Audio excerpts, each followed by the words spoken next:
It's the Full Court Press with Eric Frandsen and Jason Walker. Welcome back to the to the show that we're doing right now.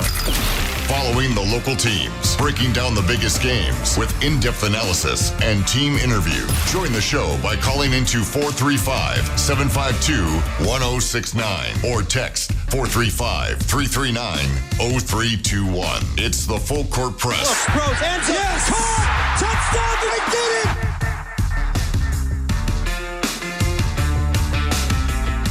Good afternoon, everybody. Welcome on in. It's another edition of the Full Court Press. Eric Frandsen, Jason Walker here with you. 106.9 FM, 1390 AM, streaming on 1069thefan.com. Also on the 1069 The Fan mobile app. So if you're outside of our normal broadcast area, you can still take us with you. Or pull up any previous show and listen to it on the podcast feed, available on the website and on the app as well. And last hour, spent a lot of time talking about Utah State basketball loss at UNLV. We heard from Coach Calhoun, his post-game comments, and detailing just how sick his team has been, especially some of the guys. A couple of guys didn't even make the trip to Las Vegas. And Carson Templin almost wasn't available before the game, just with dealing with the sickness going through the team. But Aggies lost the game and lost sole possession of first place in the Mountain West Conference, as they are now tied with New Mexico. But this hour, we'll shift gears a little bit, talk a little bit about some football news. Well, it's Aggie related still.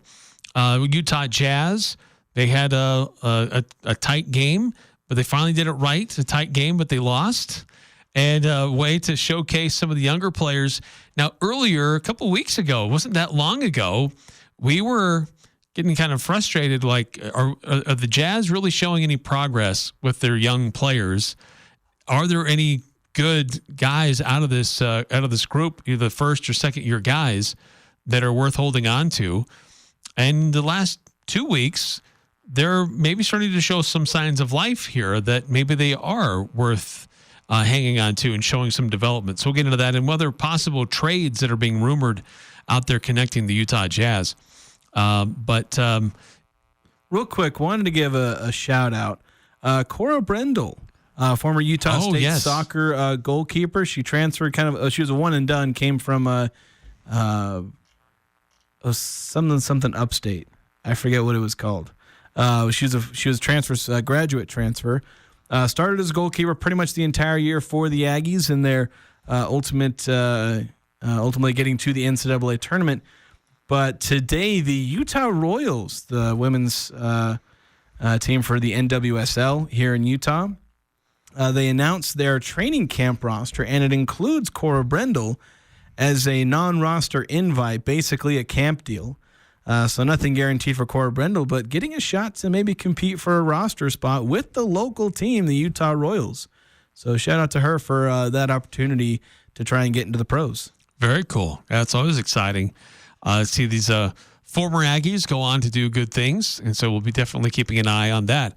And if you want to weigh in on any of the topics that we're covering, or even some that you think we should and haven't, you can let us know on the Full Court Press text line, 435-339-0321 to chime in. In fact, we got this one from 9315 just a few minutes ago. It says, we all... got to help me here, Jason. We all have the new hire that the AD allowed Bronco to get with that money, with all the analytics. We almost feel like a Big Ten staff, not like the Wells or Gary time. You're saying like we have a larger staff than normal? Well, you certainly, in this era, you can have a lot more analysts. Like it used to be, like everybody only had so many staff. Your coordinators, your position coaches, and that's all you had. But yeah, when he announced that staff yesterday, it's like, whoa, that is a big staff. But a lot of those are analysts and have more special duties for support staff. Yeah, there's like six analysts. That has really grown over the last few years. Yeah, it was like 6 or 7. I forgot. I think it was like 4 or 5 analysts. But I think there was more because there were some that weren't announced. Chris Howell was one of them.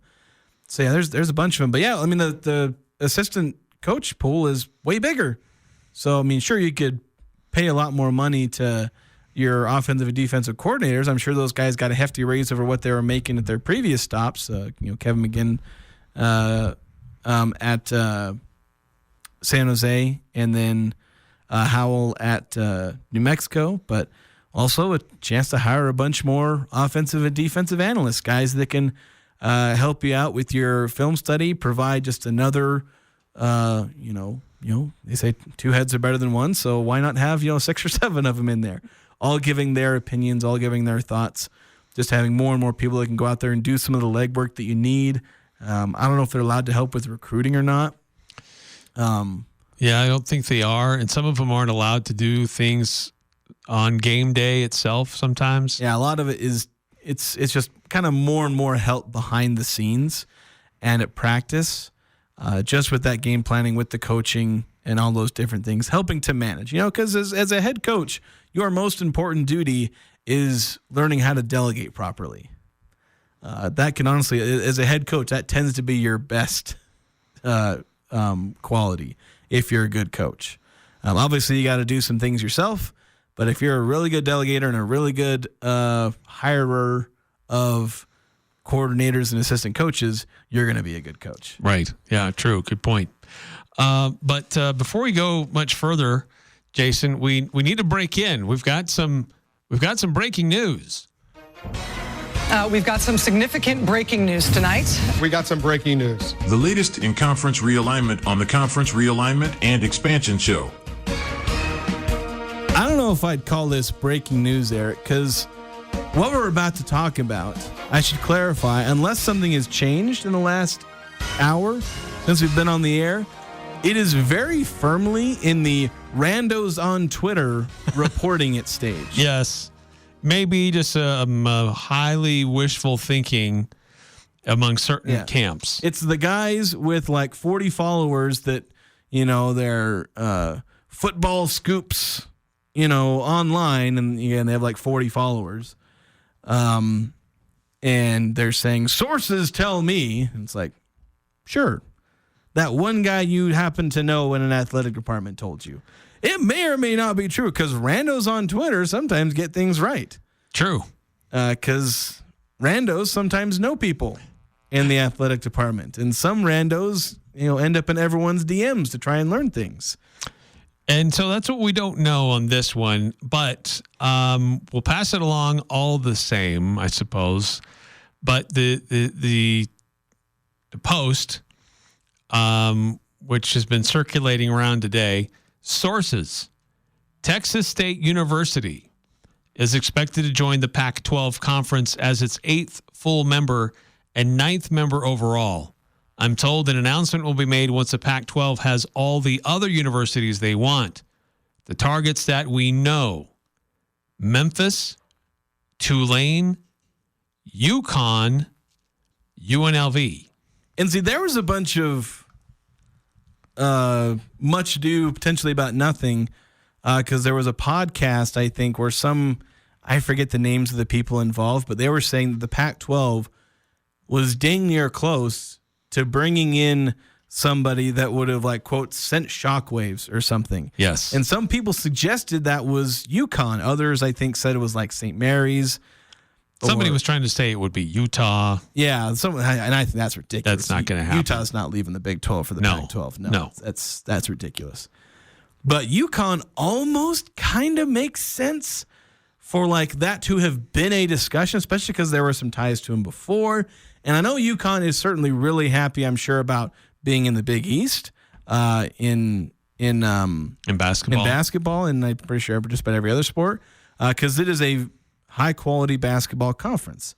And their basketball team's obviously doing pretty well as a program. This year, not the same as the last 2 years, but when you win back-to-back titles, everything other than that's going to feel like a down year. Yeah. But it was one where, like, their football is independent, so, like, would they consider that? But in the end, it just doesn't, like, I don't know, it just feels like it wouldn't work. You're literally on the other side of the country. It's almost as far as you can travel in the U.S. to go from San Jose, or excuse me, to it'd be like San Diego. San Diego. I don't know why I said San Jose, but San Diego, Southern California, all the way up to freaking Connecticut. Go to Hartford. Is that where University of Connecticut is? Right in Hartford. I believe so. Yeah, or maybe a suburb or something. But yeah, just like that's about as far as you can travel in this country, I guess, other than going from the southern tip of Florida to, There's always UMass. Yeah, the border. We'll go after UMass. Aren't they independent too? I think they are in football. Or they were at one point, I think. They might have joined like Conference USA or something. But yeah, that one just kind of didn't make sense. But getting back to what we were talking about with Texas State, so there was obviously that rumor, but now we got Texas State seems to be the hot new thing. Where again, we're in the randos on Twitter, but sometimes when this starts to move and shake, people hear about it because people are involved in these negotiations, and sometimes it can start to leak out a little bit. Again, I don't know if it's going to be true. You got to wait, but the kind of consensus, I don't want to call it a conspiracy theory, but that's kind of the style of thinking that's going on here because people are trying to fit pieces together, is that Texas State essentially becomes the stabilizing team that gets the Pac-12 take because they have to have 8 full member institutions by July 1st, 2026. Mm-hmm. And the Pac-12 does not have very many options in that regard, at least not any cheap options. They'd be looking to pay somewhere in the range of $25 to $30 million to pick up Memphis, Tulane, South Florida, a bunch of these teams that are in the AAC primarily. Excuse me. But you look at a Texas State, basically nothing. But it's also not Memphis, Tulane, South Florida. But the thing is, you need somebody by July 2026. Right. Yeah, timing is going to move somebody up the ladder a lot quicker here. But here are some factors for Texas State. Yes, they're not really a known commodity of great detail. They had a great game against Arizona State. Arizona State played at Texas State earlier this year. But they've got a large student body, about 40,000 enrollment. Apparently, it's known for academics in the state of Texas. It is in Texas. Let's just throw that out there. It's important to be in Texas and the Central Time Zone. Central Time Zone. And they have been increasing investment in athletics and in facilities. Yeah, I saw something where they said they raised a record. I'm assuming it's a record for them. Well, it has to be because it's kind of small potatoes compared to just other teams in Texas. But something like $11 million in funds that they raised for, I think, the athletics department or something. But yeah, the thing with Texas State becoming kind of the stabilizing force is you get Texas State to keep the conference solvent, and then in 2027, you bring in Memphis, Tulane, South Florida, maybe UTSA, and maybe that's where you get back to the Pac-12, because you get the 8, then you could at least the Pac-12 would make more sense because you'd have 12 full-time. Gonzaga would be in there. Well, and they're still haggling in the courts over these fees, right? Poaching fees and exit fees from the Mountain West. Yeah, stuff that's not going to resolve for probably another year. Mm-hmm. But the biggest thing, and this is something that I've seen around, and I've not dug through the paperwork, but the understanding seems to be that the AAC's buyout falls significantly if we're talking about 2027 versus 2026. On the order of like $10 to $15 million per team. So if you're bringing in, you could bring in like one team for $25 million to kind of save your skin, or you can bring in Texas State for relatively cheap, and then maybe bring in 3 or 4 teams from the AAC at, about this almost the same cost as that $25 million. If you just wait a year, but have a Texas State come in kind of similar to the Utah State's role, where Utah State just about saved the Pac-12. If the Aggies don't jump ship, the Pac-12 is in serious hot water. And Texas State could essentially play that same role. Like Texas State ain't going to be the banner school of the Pac-12. Utah State wasn't going to be the banner school of the Pac-12. They'll be a competitor, but they're not like the Gonzagas in basketball or Boise State's in football of the conference. They weren't the main prize. but they were key in making sure the Pac-12 survives. And so, also the most important factor, Eric, that I think we need to consider in all of this for why Texas State has a chance to be in the Pac-12. State is in the name? Exactly. Absolutely. You read my mind. That is exactly what I was going to say. Because, yeah, it's their state, which does hurt, Memphis' chance. Of course, Gonzaga made it in. They managed to slide in. Yeah. Might have to change their name to Gonzaga have to give them State. an honorary state Gonzaga name. State College or something like that. But, yeah, that's I think that's kind of the prevailing thought process is if these rumors are true, you might not see Texas State get announced. I don't know if they would announce Texas State, or if they do, maybe they announce it jointly saying, we're bringing in Texas State. Or more accurately, we're bringing in Memphis, Tulane, UTSA, and maybe South Florida as well. Of course, I have a hard time seeing South Florida. We have a literal cross-country conference. I don't know if the Pac-12 can support that, but they basically say, we're bringing in Memphis, Tulane, and UTSA. Texas State, you mean? And Texas State. Yeah. It's like they're also bringing in Texas State, along with, several other AAC schools. But the AAC ones would join in 2027. Texas State would join ASAP. So it's not a very sexy addition if it ends up being the case. But the reality is, and I know everyone wants to get super hyped about the Pac-12, but they're in desperation mode. They're not, they don't have a media deal yet. They're still figuring it out. I mean, I looked at one of Utah State's, they were, it was a presentation I think made to the board of trustees or whatever, and they're looking at they're trying to increase their budget, and their projected revenue, their projections of what they're expecting to get from the Pac-12 is $7.5 million. So, and I don't know if that's like, that media rights money, but there are people talking about, they're going to get $10 or $15 million. Utah State right now is planning for 7.5.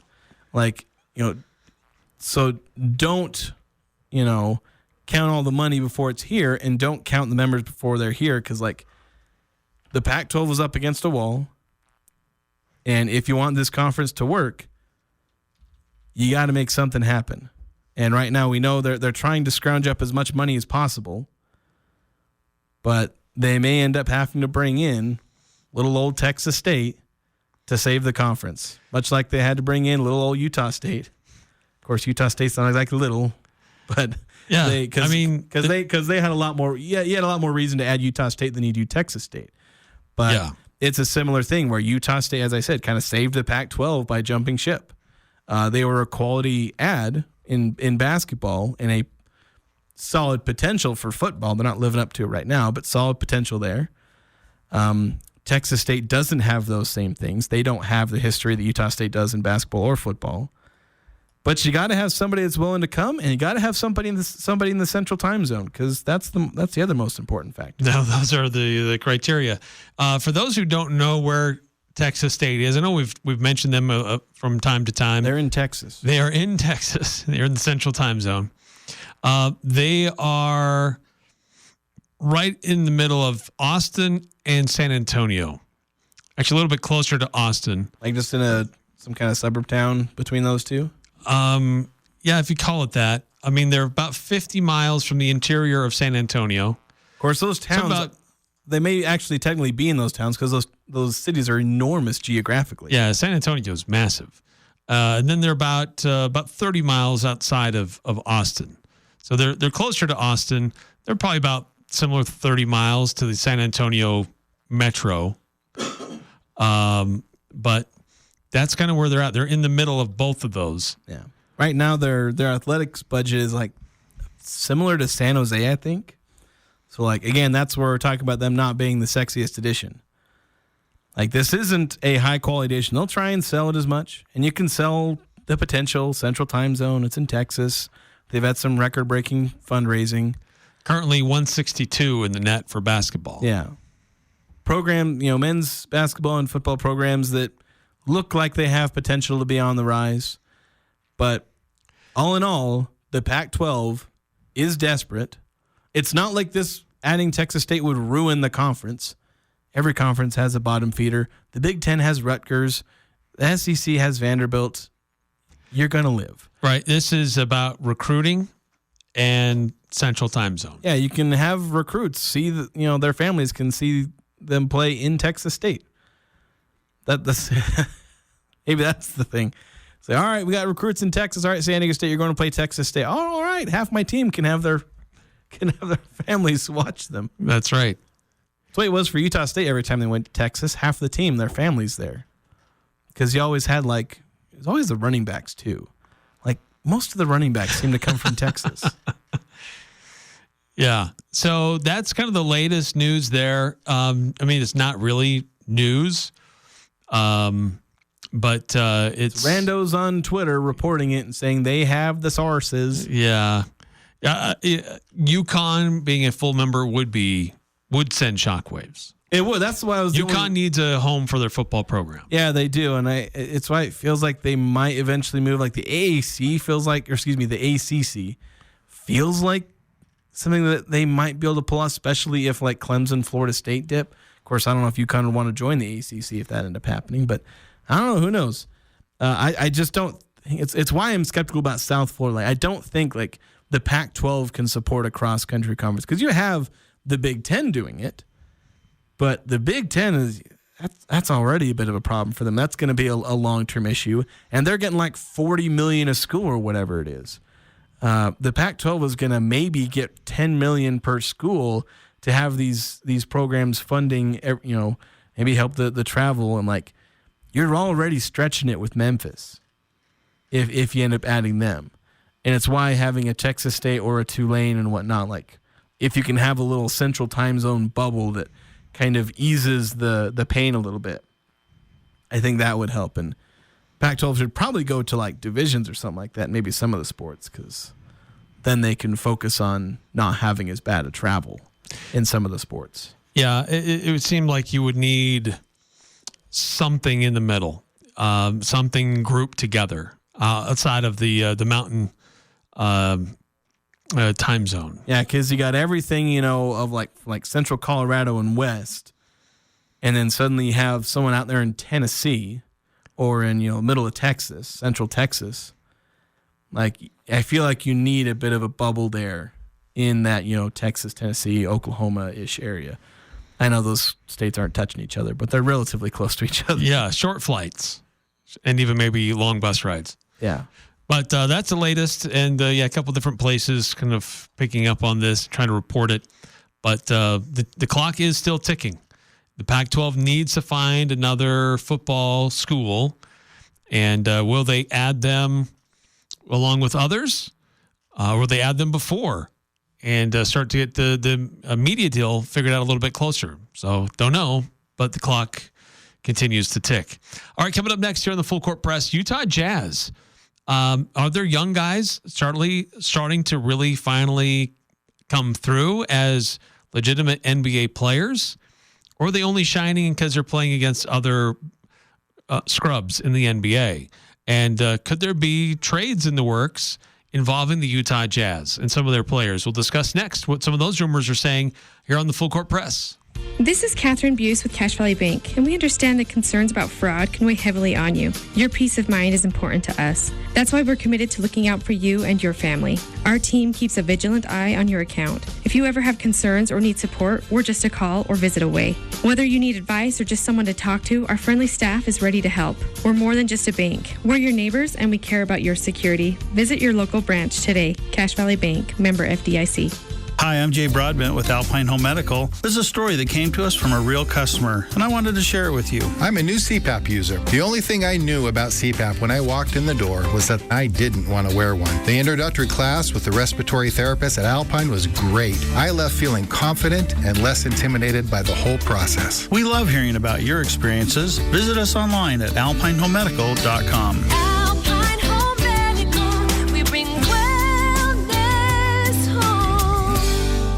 No No matter what the conditions, DD Auto and Salvage can get your vehicle up and off your property. Now is the time to plan to make extra cash by calling DD Auto and Salvage and moving that old vehicle. Let them pay you for that junk vehicle. DD Auto and Salvage makes it so easy to get rid of your junker vehicles, paying you the most money possible. If you have metal, DD Auto and Salvage in Logan wants to pay you today. Call 787-1204. That's 787-1204 today. See store for details. S.E. Needham Jewelers is where Utah gets engaged. We offer a large selection of personalized service and extraordinary benefits with our integrity price guarantee. At Match Quality, you'll find our prices to be as low or lower than any store in the state. We consistently beat any 50 to 70% off sales, internet pricing, or so-called wholesale deals. In fact, we even price our diamonds at internet pricing. So you'll get S.E. Needham quality at internet prices. Open Monday through Saturday, 10 to 7, where Utah gets engaged. S.E. Needham Jewelers, middle of the block, at the sign of the clock. The Aggies, the Jazz, the high schools, the full court press on Sports Talk Radio, 106.9 FM, 1390 AM, The Fan.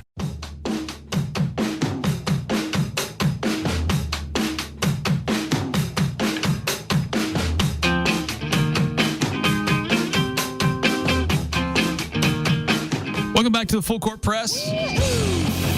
Eric Frandsen, Jason Walker, 435-339-0321. If you want to chime in, do you get excited about Texas State as a future member of the conference? You probably shouldn't be.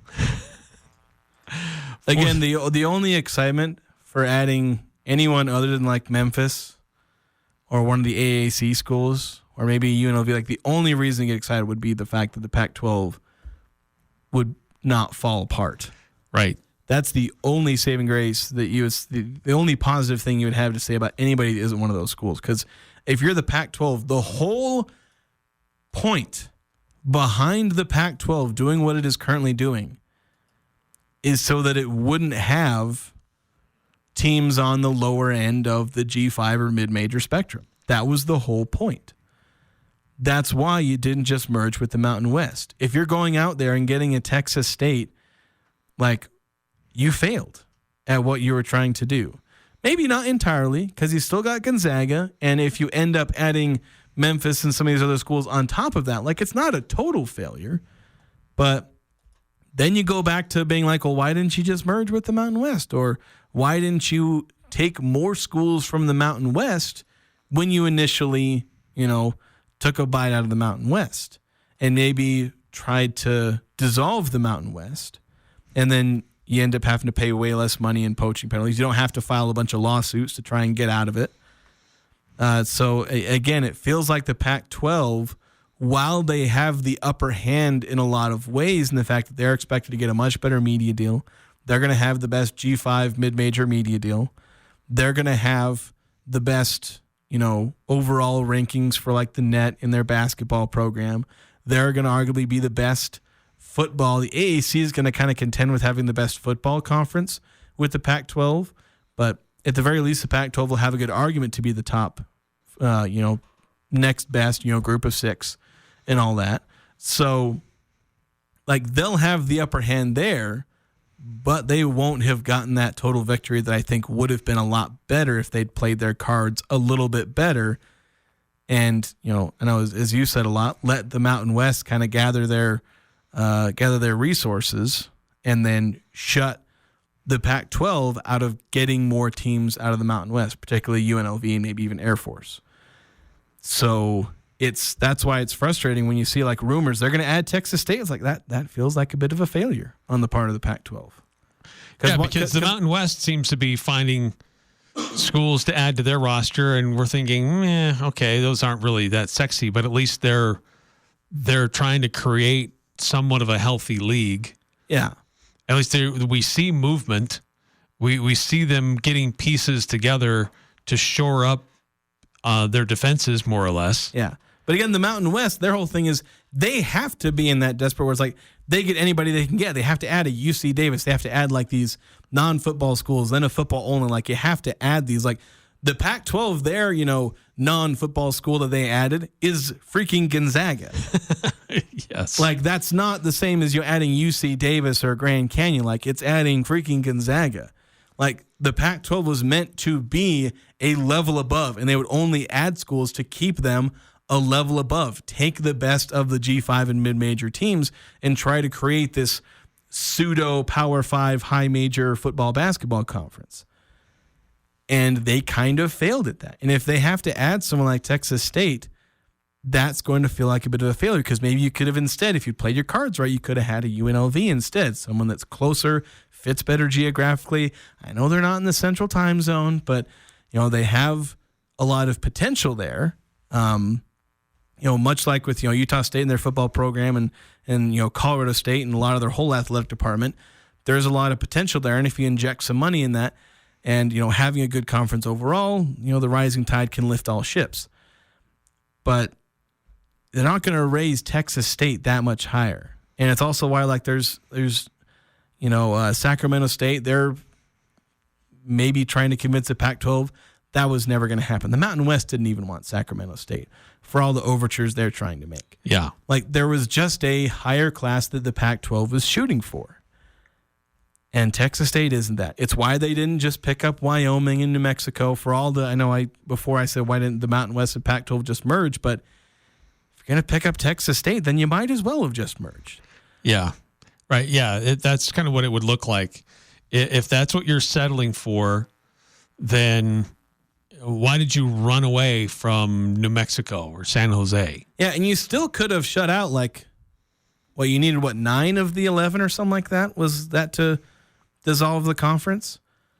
It was like somewhere between 7 and 9. Like that. I forget the exact number, but so you still could have shut out some of the bottom. Like San Jose State would be kind of the first one to go, and then pick one of Wyoming, Nevada, or maybe Nevada, New Mexico. Like you pick one of those. We know at this point we were worried, like, is Utah State one of those that they would get left out? Turns out no, they wouldn't have been, because they got an invitation way before a lot of those other schools. So Utah State obviously would have been safe, but then you could have cut out some of the bottom, because again, the one positive you can spin out of that is if Texas State is the one that gets added, or a school similar to that, then that keeps the Pac-12 alive, and then you can go get the other, AAC schools, and then create that far and away next best conference in both football and basketball. So if Texas State ends up being the means to the end, it's not the end of the world. It just means you had to add a bottom feeder deliberately to facilitate get you to your number. Yeah. It's the thing you have to do because you screwed up earlier. 5338 texting in, after a 4-8 football season and quite mediocre basketball program, maybe Utah would be a candidate to return to the Pac-12. LOL. Yeah, maybe. We're going to see what's going to happen with their football program. Kyle Whittingham's kind of at the end of his line. He's already catching some flack. Fans and media are starting to turn on him a little bit. He doesn't seem to be handling the NIL era very well. Of course, nobody is, unless you have a $20 million roster. But it seems that everyone's kind of coming to the consensus that he should be pretty close to stepping down. He's already named a coach in waiting, which, mind you, that's like the kiss of death, being named coach. Like, how many coaches in waiting have actually succeeded? Like, after whether it was formally known before, or whether it was designated after, this is the handpicked coach of the longtime legendary coach. How often does that actually work? That is a good question. I'm thinking of a few off the top of my head, and none of them were very successful. Thinking of Ty Corbin, Utah. Was Tim Duryea that with Stu, or did they just hire him afterward? I don't know if he was handpicked, but he was an assistant under Stu and took over. Yeah. But I don't know that it was designated when Stu finally calls it a day, it's Tim Duryea's team. Yeah, so not the exact same. I don't think Ty Corbin was that way either, but if you expand that criteria of this is the assistant under this coach or handpicked by him, it's doesn't feel like that works very well. I'm sure there's some example where it worked. I guess was Brian Dutcher, because he was after. Yeah. I don't know if he was handpicked, but he seems to have carried on. Coach Fisher, San Diego State. He seemed to carry that on pretty well. 435-339-0321. Let's take a break. Let's take a timeout here, actually, and reset because let's get to the Utah Jazz. There's some trade rumors involving the Jazz. They lost to Charlotte last night. Close game, but we've had like a 2-week stretch here where some of these young guys are really starting to show up. Is that the finally starting to figure things out, or just a matter of who they've played in the situation? So we'll discuss that coming up next here on the Full Court Press. Cold weather is here. Let the gold medal winner in the Best of Northern Utah's fireplace category help you update your home with Heat and Glow's full line of gas or wood-burning products. Building a new home? Let the professionals at Advanced Fireplace and Stove design and install your fireplace. From traditional to modern, Heat and Glow has something for every design and every budget. Install a product that will allow your family to make memories for years to come. Stop by at their showroom or visit them at advancedfireplaceandstove.com. This is Ashley with LSS Insurance. Is it time to start thinking about retirement, Social Security, and Medicare? Are you getting ready to retire? We can help. Come the third Thursday, January 16th at 7 p.m. to our free seminar. Every third Thursday, we provide you with the best possible information to make an informed decision. We'll empower you with the information about Medicare and Social Security. Call 752-9493. Come see us at LSS Insurance the third Thursday, January 16th. 7 p.m. Happy New Year. You survived the holidays. This is Jarek at Jarek's Fine Jewelry. Did you meet the family during the holidays? How was that? Is it time to go engagement ring shopping? Valentine's Day is coming, but why wait? Do it now. Bring her in and view our collection of over 3,000 rings. With many of them being our own custom designs, I know we will find the perfect one. At Jarek's Fine Jewelry, we make it special. So come make it Jarek. Jarek's Fine Jewelry. Make it special. Make it Jarek's. Adams Wealth Advisors' entire team says, thank you, Cache Valley, for voting them the best financial planner in the Best of Northern Utah competition. Honesty and integrity is the hallmark of Adams Wealth Advisors. Let them earn your trust today. This is Craig Adams. At Adams Wealth Advisors, we are here to help you receive peace of mind, whether you've done a lot of planning or a little planning. Count on our team at Adams Wealth Advisors for honesty, professionalism, and integrity. Visit adamswealthadvisors.com or call 752-1702 to schedule a time with an advisor today. Please see adamswealthadvisors.com for more information on these recent awards. Following the local teams, it's the Full Court Press with Eric Frandsen and Jason Walker.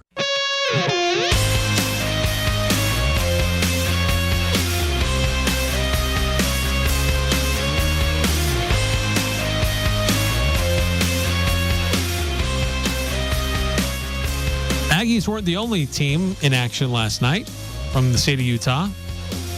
Utah Jazz were in action as well, taking on the Charlotte Hornets. Don't have to say Bobcats anymore. It's been like 8 years. It's been a while. I still remember the Bobcats. Yeah. I thought it was an okay name. It worked, but I guess, because weren't they originally the Hornets? They were originally the Hornets. Then, they moved to New Orleans, right? Yeah. That franchise, and then they brought Charlotte back, but they were the New Orleans Hornets. And then they went to the New Orleans Pelicans. That brought the controversy of, should you give the Jazz name back to them? Yeah, since we're changing names. Only if we get the Raptors from Toronto. That's my it is more fitting. If the Jazz have to give their name back to New Orleans, Toronto has to give Utah the Raptors. There's the Utah Raptor. It's a real thing. Yeah, it is an actual thing. I don't say that randomly. That is the thing. I don't know if there's Raptors in Toronto. I don't know what the dinosaur situation is in southeast Canada. They can call themselves the Toronto Maple Leafs. I don't think there's a team called that. But yeah, Utah Jazz playing the Hornets last night. And look, the Jazz beat the Nets here recently. They kind of won a couple of games. Suddenly turning some things around, winning some games. Wait, what are you doing, Will Hardy? Why are you winning basketball games? Stop being a competent head coach. But they won a couple of games in Florida. They beat Miami. They beat Orlando. Then they came home and played games competitively, but they're doing it right. Play teams close, but don't win. Yeah, that's that's kind of the key. And they're doing their darndest because they're sitting guys. They're benching him. Lauri Markkanen's not. He's playing like every third game. They've had games where like they sit Walker Kessler or Kyle Filipowski. Keontae George has missed a lot of games recently. Did play last night. He was actually one of the stars of the show. Well, kind of the star of the show for the Jazz in this last game where he scores 26 points. But yeah, got to rack up those losses because you've got some really big competitors in that tanking battle. The Wizards, my goodness, they look like a G League team right now. And some other teams are really going all in. And the Jazz seem like they have almost too good of players for their own good, at least the way they're playing right now. Right. So we discussed this a few weeks ago. The couple of rounds here, Jazz have not been a very good franchise for the last couple of seasons. So they've been able to have a number of guys in the draft to select. Obviously not too high, but they've got a lot of young guys to develop and see if there's anybody that's going to rise to the top in this mix. And Taylor Hendricks was showing some nice things early in the season. Then he has his horrific injury. But then outside of that, I mean, Keontae George had stretches when he was a rookie, but then he seemed to have regressed. But suddenly, out of the blue, Bryce Sensabaugh came alive and played really well and dipped a little bit, but he was back playing well again last night. And Keontae George has kind of come back and played very solid basketball. Isaiah Collier had a big game the other night. He had the game-winning shot to beat Brooklyn just the other night. And a big night for him. And last night, he has a double-double, 11 points, 10 assists. Keontae George, 26 points, 6 assists, 4 rebounds, 2 steals. Off the bench, Bryce Sensabaugh, 19 points, 4 assists, 4 rebounds. So these young guys are starting to play a little bit better. Even Kyle Filipowski had a little bit of a nice run. But Cody Williams is still not really there. Still there's some concern. Like, are these guys just playing well because they're playing bad teams? I mean, Charlotte's not really a great program. They don't have a lot of wins. Brooklyn had a lot of guys out when the Jazz played them. Miami was in total dysfunction. I mean, some of the teams that the Jazz have played here recently, they're not world beaters. So these young guys are going to get expanded opportunities. So is it a little bit of fool's gold, Jason, or are we starting to see these young guys starting to show through because they've learned their lumps after extended play and they're starting to figure some things out in the NBA? I think it could be a little bit of fool's gold because you do worry about that, where there is very much the phenomenon where young players just put up a bunch of production because they're just thrown into a role where they have to produce. And in an NBA game, you're going to score at least 80 points, and somebody's got to score those 80 points. Like, that's your bare minimum. And these days, it's usually like minimum 95 90 to 100, like yeah.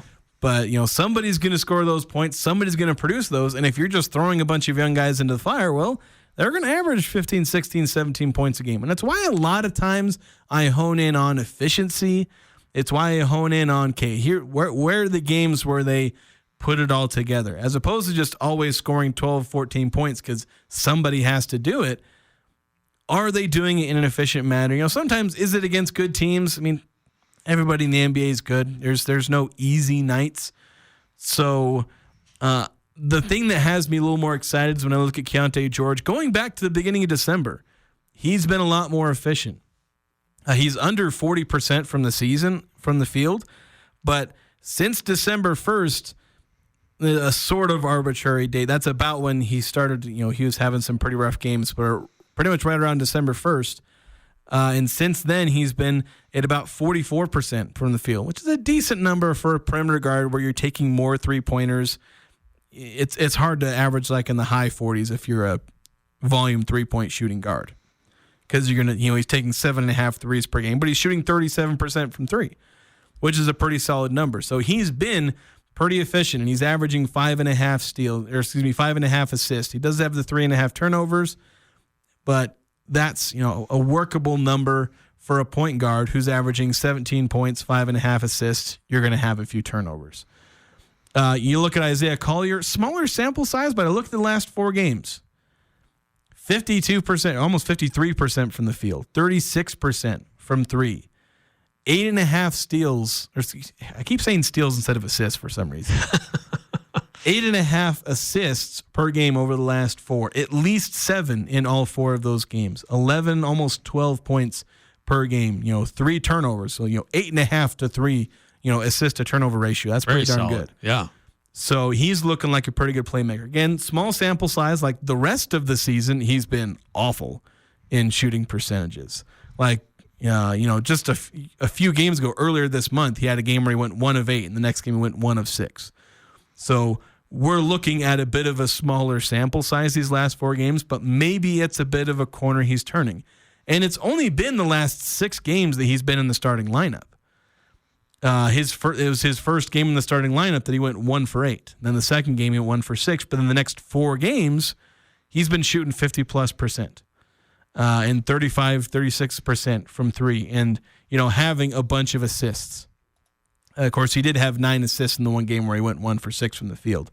But this is maybe the corner you could see some guys turning. And heck, you look at Bryce Sensabaugh. He had those 2 games. He went 34 points, 27 points.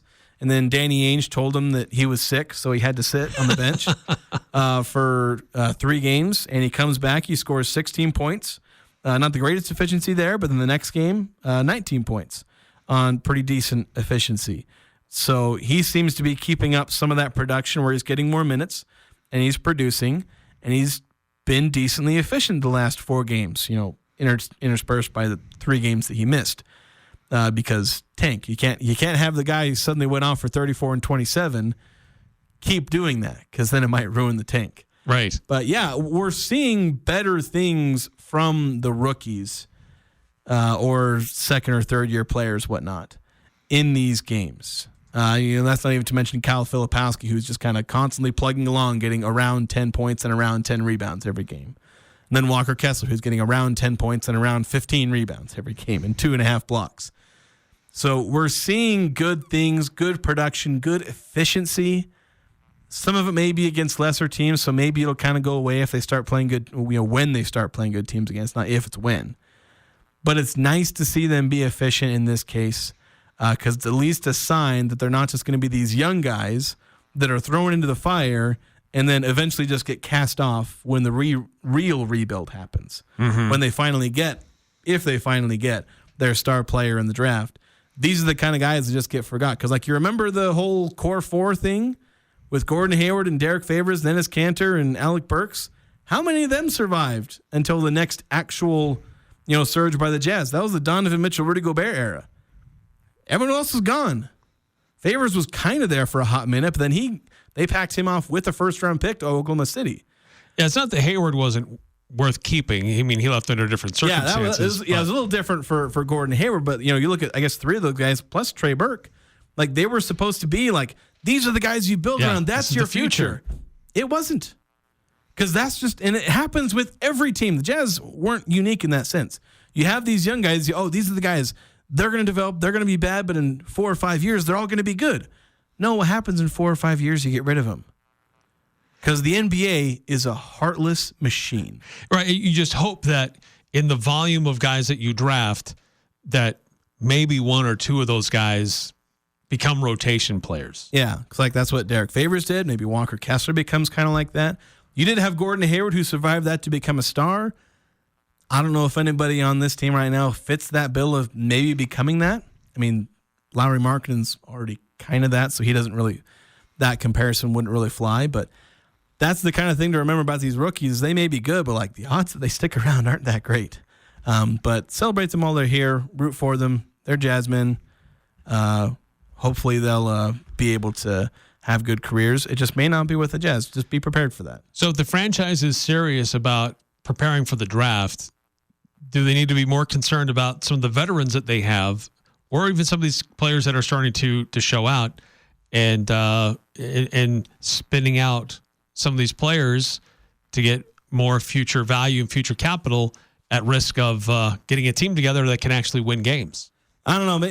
Maybe they'll spit out some of these veterans. There's rumors they're going to trade John Collins.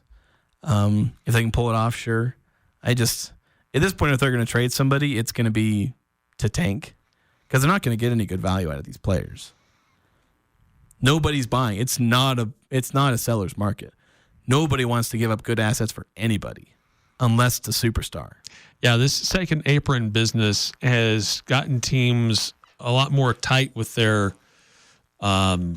rosters and how much they do wheeling and dealing. You haven't seen as many deals. Now, we're starting to approach the trade window is now open, and we saw a deal with the Hornets and the Phoenix Suns today.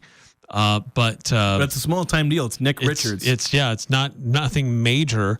But as we approach the trade deadline, it will be interesting to note if other teams do start to make significant moves, or if they just sit on what they have and wait to see what happens in the offseason. Yeah, because nobody wants to trade first-round picks. Nobody wants to take on salary.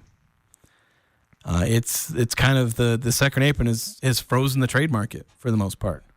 Yeah. All right, we got to take another time out here on the Full Court Press. Although 2603 before we go, we were talking about trading names for the Utah basketball team. Should be the Jazz if they're going to be trading with New Orleans or whatnot.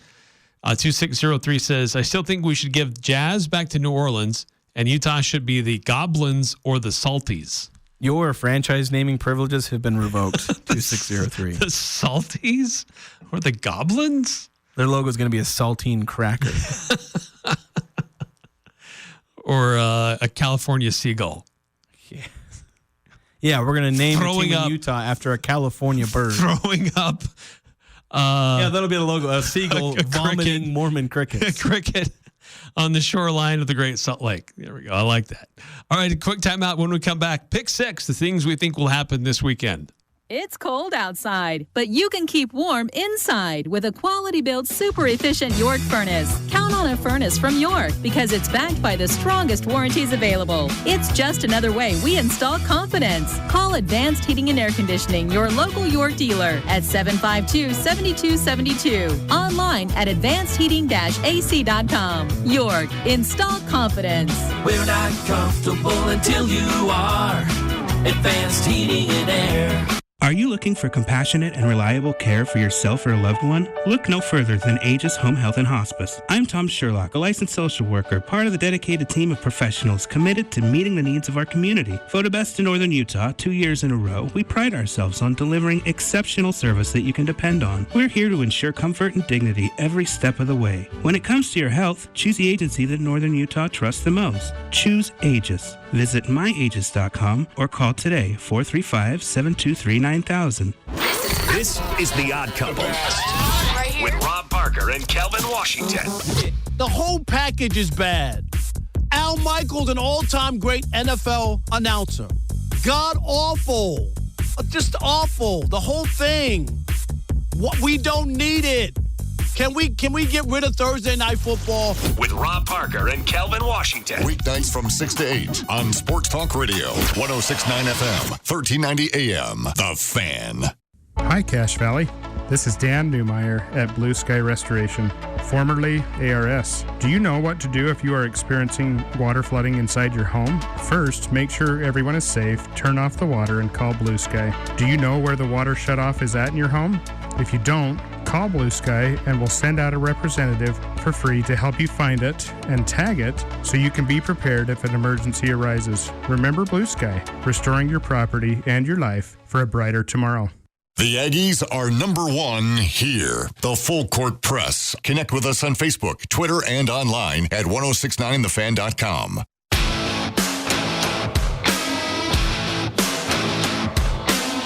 Welcome back to the Full Court Press. 2603 with some clarity on the Utah basketball name. Standing firm on the names Goblins or Salties as a new name for the Jazz. Goblins because of Goblin Valley. Salties is another name for a captain in the Great Salt Lake. Let these set in. By tomorrow, you will start to like them. I can tell you, I will not like them by tomorrow. I appreciate the creativity and the thought. I can give you a little more respect for that. Because you obviously have put thought behind it, but I still like barfing gulls. I want to see it. I'll give you the credit for the thought process, but I still don't like it. All right, let's shift gears and try to predict what will happen this weekend. We call it Pick Six. I bet you $20 I can get you gambling before the end of the day. No way. It's the Full Court Press Pick Six. Ever since March Madness ended, I am so bored. 6 things we think will happen this weekend. I don't know how the whole betting thing started, but it's fun. I'm not mistaken. Didn't I win this last week? You did. I've not been celebrating. I've not been taking my victory laps. Should have given you like a chocolate bar or something. You still have that certificate I gave you? I probably do somewhere, yes. All right, so since I won, I'm going to defer. I'm going to let you go first. All righty. So here are my lines, starting with combined points by Reed Olson and Jude Haig as Logan and Green Kane face each other in boys basketball tomorrow. Combined points and rebounds by the two, over under 53.5. Ooh. These guys score and rebound the ball a lot. They do. I'm going to take the over. I'm going to take the under. Then next, Boise State, 3-pointers made. They've made 27 in the last 2 games. How many 3-pointers do they make against New Mexico tomorrow? Over, under, 8.5. I'm going to take the over. I'm going to take the under on this one. And then final one, combined rush yards by Josh Allen and Lamar Jackson. They face each other in the Bills-Ravens game on Sunday. So combined rushing yards by these two quarterbacks, 95.5. That's a good line. I'm gonna take the under. I'm gonna take the over this time. Okay. All right, over to you. I'm gonna stay in the NFL playoffs. All right. Bobby Wagner with the Commanders. Tackles by Bobby Wagner. They're in Detroit, taking on the Lions. 8.5 tackles by Bobby Wagner. I'm going to say over. I'm going to take the under. Rematch of the best teams in basketball in the NBA. Donovan Mitchell and the Cleveland Cavaliers versus Shai Gilgeous-Alexander and the Oklahoma City Thunder. Donovan Mitchell points versus Oklahoma City. 22.5. I'm going to say over. Okay. I'll take the under. And then the Utah State net ranking on Monday morning. 37.5. What is their net rating now? 39. So their net rating now is 39. Over under is 37.5. Yes. So I'll say they'll still be over that. Okay. I will take the under. All right. And then our tiebreaker, Skyview and Ridgeline face each other. This game will be in Smithfield, boys basketball. Skyview won their game against the Riverhawks in Millville earlier in the season. So Skyview to win this one on Friday by 4.5. I think I'll take Ridgeline to cover that. Okay. Not necessarily win, but I think they'll cover that. And they could win. Fair enough. It's tough to beat two good teams twice in the regular season. But they'd have to do it on the road, which is always tough. Yeah, that is tough. All right, those are our lines, our 6 lines plus extra point for our tiebreaker. Yep. And on Monday when we get back together, we'll go through and see how well we did trying to predict what would happen for the weekend here on the Fan. So, this is an interesting mix. We've got NBA, we've got the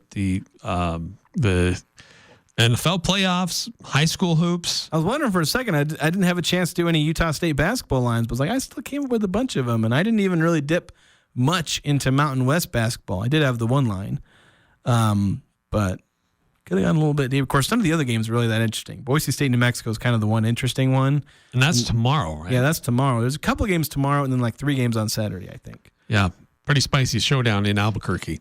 That's going to do it for us tonight here on the Full Court Press. Thanks for all the texts and all the participation on the show. Always love to get your feedback and interact with you here on the Full Court Press. If you missed anything, you can always go back and find it on the podcast feed, anywhere you subscribe to podcasts, or at 1069thefan.com or the 1069 The Fan mobile app.